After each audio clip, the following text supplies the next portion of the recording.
Hey guys, welcome back to the channel, and now to the worst Superman movie uh, in the list of Superman movies. It's Superman 4, The Quest for Peace. This is one which, yeah, I didn't rewatch it for the longest time after I watched it the very first time, which I remember was in my grandmother's place was I watching it with some of my cousins? I'm not sure. I do remember watching it. It came out in 1987, but I think I watched it in the mid, not mid, sorry, yeah, in the mid to late 90s, I guess. Um, and it was bad back then when I watched it. I don't remember watching it before that, and it's a bad probably maybe once before, and this is only the fourth time that I'm watching this film. It is really bad. It stars, of course, the late great Christopher Reeves in his very last role as Superman. Um, it's also got Gene Hackman returning as Lex Luthor. Playing his nephew is John Cryer. You've also got Jackie Cooper, Mark McClure, Sam Wanamaker, Jim Broadbent, Marielle Hemingway. Yeah, back then she was. And Margot Kidder returns as Lois Lane in that role. She's got kind of like the supporting role, to be honest. And she was barely in the other films as it is, so we at least get her for a little bit more. And this shows what happens when it looks like there was a lot of major budget cuts.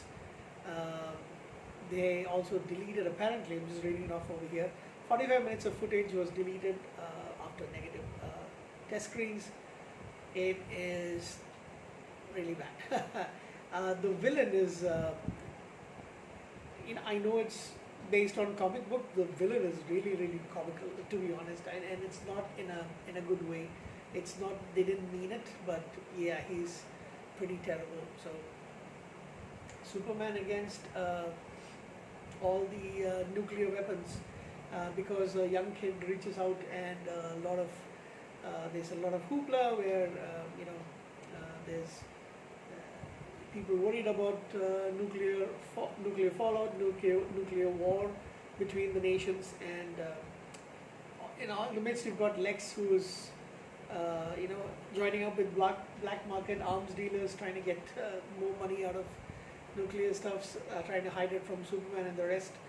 And here goes Superman taking up all the missiles and nuclear weapons, putting them into this huge whatever kind of net, and then tossing them into the sun.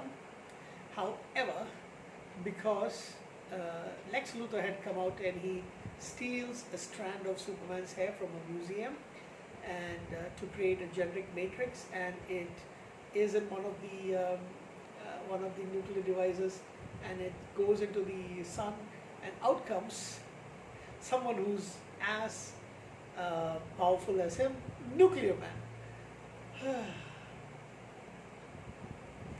Here's the funniest part. Now, how come they can all breathe in deep space, and I think even the humans are breathing in deep space? Yeah. Anyway, that's back then. So I know. There's also the little romance kind of thing where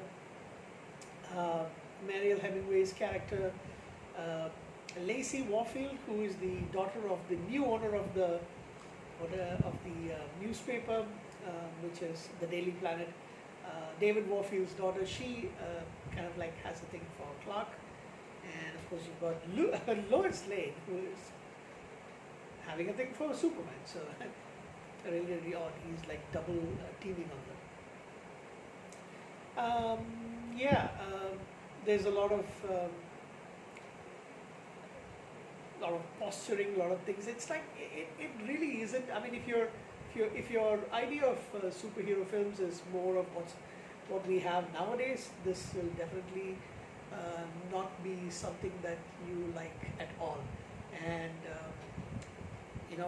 me too. I mean, even without watching considering all the current stuff that we can get to see, this movie was really bad back then, and I'm a little sad that this is how the legacy of Christopher Reeve as Superman ends, with a really bad film.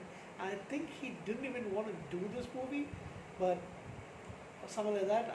I'll have to go back and check. I kind of remember reading it somewhere, or maybe watching it on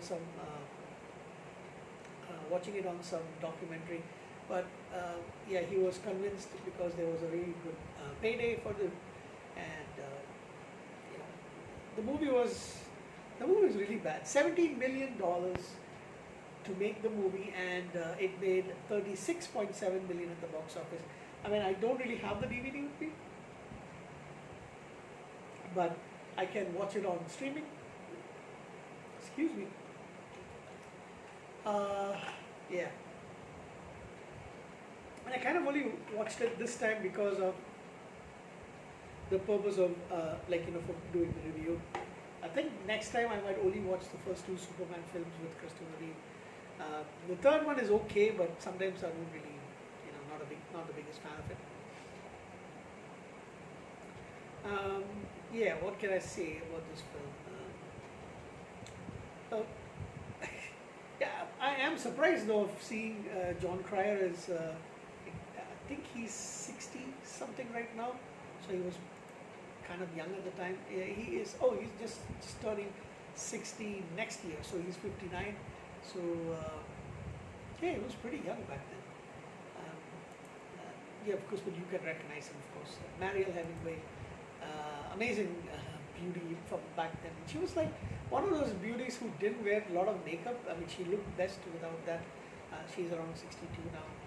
We did lose our Lois Lane, who is Margot Kidder, but yeah.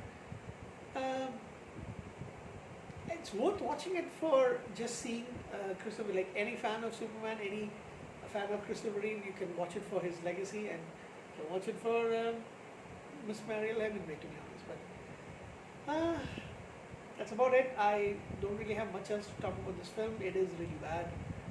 It is probably one of the worst superhero films of all time, and yes, it is definitely the worst Superman movie. So that's about it. I will give this a reluctant 6 out of 10. I would be, I think I want to give it a 5, but yeah, I'll give it a 6.